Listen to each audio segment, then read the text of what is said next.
Hoy desgranamos el guión de un documental de ficción que se hace una pregunta bastante atrevida. ¿Cómo podría ser el final de una era de poder en Venezuela? No se trata de adivinar el futuro para nada, sino de analizar una narrativa muy potente sobre cómo puede ser un colapso y, sobre todo, qué viene después. Empezamos. La historia arranca con esta frase que ya te pone un poco en situación. Nos lleva a un amanecer en Caracas, pero un amanecer extraño, inquietante. Las calles que rodean el Palacio Presidencial de Miraflores están completamente vacías, y ese silencio solo se rompe por el sonido lejano de unos helicópteros. Desde el primer segundo, el guión nos está diciendo que esto no va a ser un final de fuegos artificiales, sino algo mucho más sigiloso. Y es que esta idea, la del susurro en vez del estallido, es la clave de todo el relato. Lo que nos plantea es que el cambio no llega con una revuelta masiva en las calles ni una batalla a gran escala, sino con una operación casi quirúrgica, muy precisa. Es una idea muy potente, que hasta los regímenes que parecen más sólidos pueden venirse abajo, no por la fuerza bruta, sino por un colapso silencioso que viene desde dentro. Pero claro, la pregunta es, ¿cómo se llega a ese punto de fragilidad? Pues bien, el guión lo describe como la tormenta perfecta. No es un solo problema, que va. Es una mezcla de varias crisis que chocan a la vez y que van desgastando los cimientos del poder hasta que toda la estructura está a punto de caer con el más mínimo empujón. Esta tormenta, según nos cuenta esta crónica, ataca por 3 frentes al mismo tiempo. Por un lado, una economía que está en caída libre y que asfixia a la gente.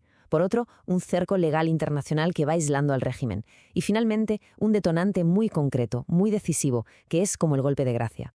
El primer frente, y quizá el más visible, es el económico. La narrativa nos sumerge de lleno en un panorama de hiperinflación brutal y un éxodo masivo de gente. Y esto no son solo cifras, es el verdadero caldo de cultivo del descontento, la grieta principal en la sociedad que hace que todo lo demás pueda pasar.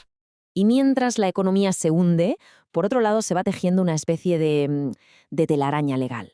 El guión aquí es súper específico. Nos habla de una combinación de acusaciones por crímenes de lesa humanidad desde la Corte Penal Internacional y a la vez cargos por narcoterrorismo desde Estados Unidos. Juntas, estas dos cosas no solo acorralan al líder, sino que crean una justificación a ojos del mundo para una intervención.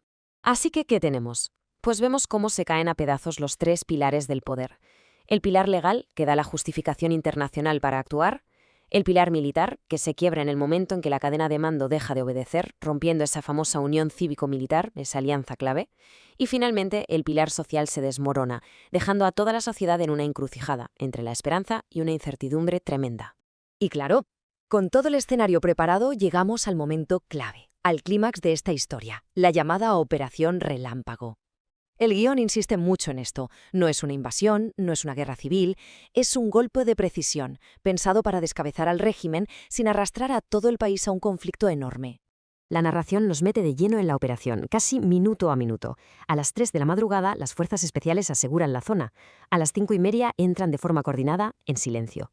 Pero lo más impactante es lo que no pasa. No hay una gran batalla, no hay un tiroteo masivo. El arresto es casi un trámite, la consecuencia lógica de un poder que, en realidad, ya se había esfumado. Y entonces, el guión nos regala la imagen que lo define todo, la foto que resume el fin de una era. Vemos al líder ya despojado de la banda presidencial, pero ahora lleva un chaleco antibalas. Es el símbolo definitivo del poder que se ha evaporado. La autoridad se ha convertido en vulnerabilidad. Toda una época, capturada en un solo instante. Vale, la operación ha terminado. ¿Y ahora qué?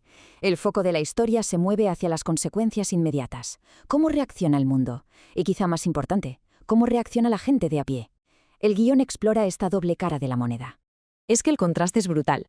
Por un lado, la narración nos pinta la emoción cruda de las calles, gente celebrando, llorando, sin poder creérselo, y por otro lado, escuchamos las declaraciones frías, calculadas, de las cancillerías del mundo que hablan en el lenguaje de la geopolítica, de la necesidad de restablecer el orden democrático.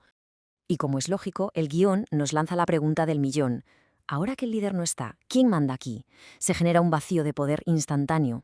La narrativa apunta a que sería la Asamblea, la institución encargada de pilotar una transición, un camino que desde luego se intuye que estaría lleno de obstáculos. Pero la historia no acaba ahí, ni mucho menos. El siguiente capítulo de esta crónica de ficción es el viaje del ex líder hacia la justicia internacional, un traslado que simboliza el paso de ser un jefe de Estado a ser simplemente un acusado. El guión nos pinta este momento como el cierre físico, definitivo, de un capítulo. Un avión despegando desde la base aérea de La Carlota, en pleno corazón de Caracas. Es la prueba visual, irrefutable, de que el poder ha cambiado de manos. Para la gente que lo ve desde abajo, es el final de una historia y el comienzo, muy incierto, de otra.